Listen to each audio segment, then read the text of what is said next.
Good evening, lords and ladies of King of Avalon. So tonight we're going to be talking a little bit about traps for about all of 5 minutes.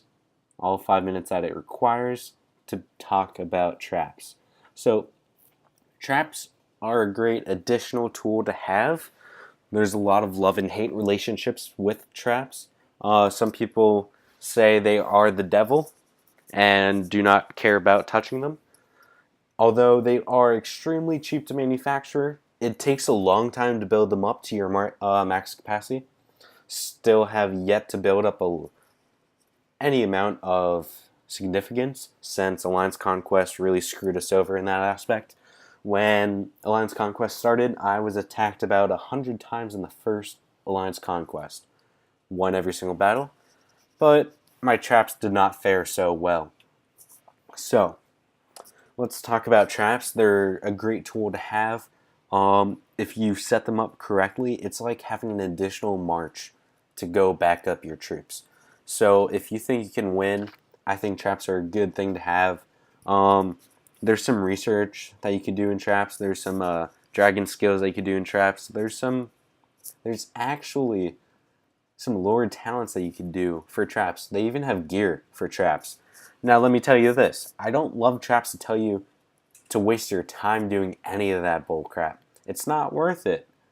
Traps are cool and all, but it's not worth spending anything that could go towards your troops, because your troops in the end of the day are just stronger outright, and that will never change.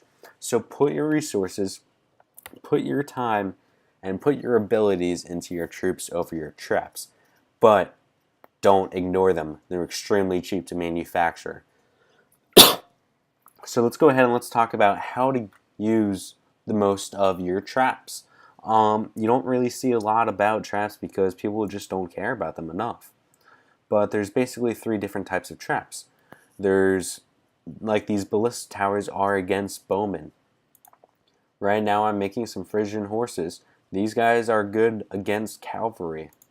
There's hot sand, which is good against infantry, and there's different tiers. Now, like with my troops and the troop formations, I always said it's good to have a good mix-up of your different troops and their different tiers.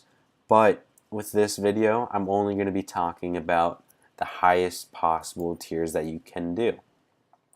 Now for my current trap factory building, I can only do tier 3 longbow towers against bowmen. Everyone's going to be at a different level because everyone cares about it a little less.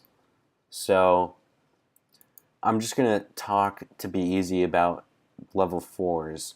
So basically I have 153,000 trap capacity.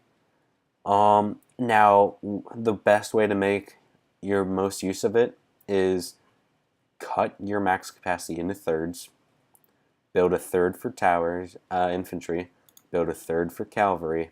And build a third for bowmen. This way, your traps will be able to kill every single type of troop that's coming against your castle. And that's pretty much my conversation on traps.